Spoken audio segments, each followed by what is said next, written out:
नमस्कार.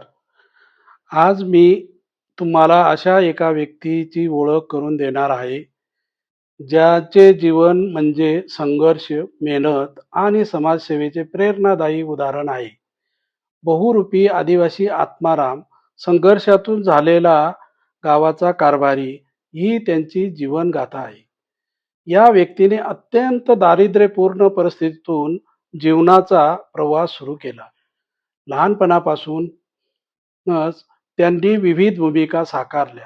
तमाशामध्ये नाच्या, सोंगाड्या, राजा अशा भूमिका त्यांनी उत्तम प्रकारे निभावल्या. त्याचबरोबर घऱ्यादेव, डोंगऱ्यादेव यांच्या धार्मिक परंपरेमध्ये सहभाग घेतला. शेवऱ्यांच्या कार्यक्रमामध्ये काम केले. लग्न कार्यामध्ये, गावातील अनेक सामाजिक उपक्रमामध्ये कारभारी म्हणून जबाबदारी पार पाडली. अशा प्रकारे आयुष्यभर अनेक भूमिका आणि बहुरूपी स्वरूपात समाजात वावरणाऱ्या या व्यक्तीची कहाणी म्हणजे आपल्या आदिवासींचा रिअल हिरो. आज आपण त्यांच्या स्वतःच्या तोंडून ऐकणार आहोत. चला तर मग जाणून घेऊया आत्माराम गोविंदा बागुल यांचा संघर्षमय आणि प्रेरणादायी जीवन प्रवास. एकदम नावाला गाव मग घरच होता. म्हणजे आमने बारा मामास हिराजी बुवाजी चौरे ते आमने बहीण लहान असताना तो काय सांग एक चौरे असा आणि तुला नाता तुटी जाईल तर म्हणा जीव तोपर्यंत आई पोरगी म्हणणार तुझला वडील गडी आमना पंडित हो नाही लग्न वयसने एक पोऱ्यात जलमना तोपर्यंत पाटील दादा राहिला. मला थोडा थोडा समजायला लागा. पण गरिबकी खूप होती. इतकी गरिबकीत खावा आणि खूपच अपेक्षा होत्या. आम्हाला दोन्ही आई वडील दुसऱ्यानं कामला जात, गौंडीसना हातकाल कामला जात आणि संध्याकाळाने घाटाज राहणं बाजरीना घाटा. मग 8 महिना आयाकडून किंवा पाटील दादाकडेही थोडाफार ताक भेटाना ते घाटा बेडीसनी आम्ही संध्याकाळात तेवढाच पिसणी झोपी घेत होता. भाकर नाही भेटत होता. दिवसाला आम्हाला एक भाकरी अशा फक्त भेटत. एकदम पोट भरी अशा खावायला नाही भेटत होता आम्हाला. एका टाईमला आम्ही आई बहीण ती दपाडी थोडी वट्टीमध्ये दपाडी आणि चालू भाकरी आम्हाला दिजावाली.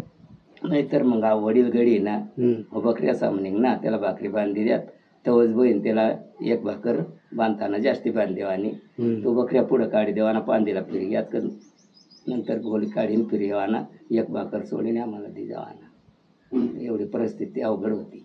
शाळामध्ये जावालाच होता मग शाळामध्ये जावाला पण घर खावायला नाही भेटायला लागत. खावायला चांगला भेट नाही ना. आपण मला चालदार ते दिदा आपण एकच वर्ष राहिना. एक दिवस मला थोडासा अशा ताटवाडी दिला तेव्हा मासा ना फक्त काटाच निघणार डोकी निघणे म्हणजे मला उष्टा ताट वाटणार. मला पटण्या नाही महिने राहत मसा निघ घ्याव. घर झाल्यानंतर लगेच धर्मबाबांनी मला बकऱ्या समोर ठेवा धर्मादे देवाची. तरी मला 7-8 वर्षांना असताना मला थोडासा त्या तमाशाला थोडासा नान लागायला लागला.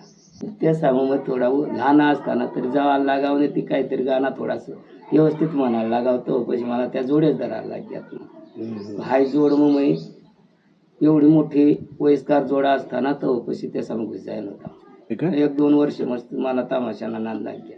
सुरुवातला तमाशा मग सकाराम होय ना गंधर तो शिवाजीना पोवाडा म्हणे मोरा होऊन गेला पुढं नाही होणार खरू कर पुढं नाही होणार नाव शिवाजी छत्रपती गरजत राहणार जे रे जिर बुदाजी नवरता बसणार तट सुद्धा ढाकाला आला मला विठ्ठल बाबा पुढं बोलावायला लागा.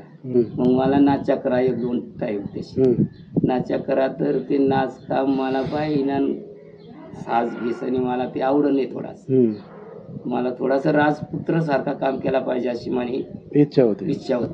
शांतारामला फुसराडाना काम मै करा तू नाच्या भावाला ये तू काहीतरी तब्येत बिघडाय पडाना आणि बस घरी यावाना. मग घर मै तमाशामध्ये त्याला घे जावाना हाय मैनाड नाव त्याला. मग शांतारामला नाचा करा.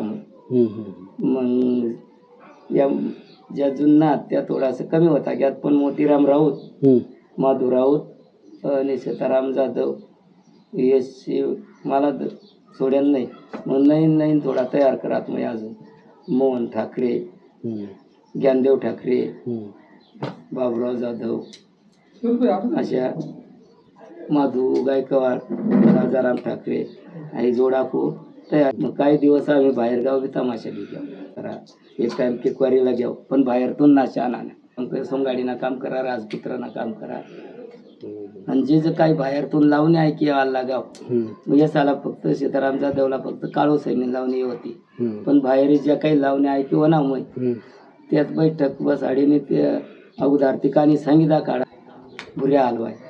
तमाशा म्हणजे जोपर्यंत मला लग्न ज्या तोपर्यंत पहिला या ढाका असणार नाही, सुरुवात वाजवताही नाही मला. गंगाजी बाबा झाल्यानंतर मग करा, गंगाजी बाबाने मला सांगितले दे प्रिय आत्माराम हाय कोणी करणार नाही.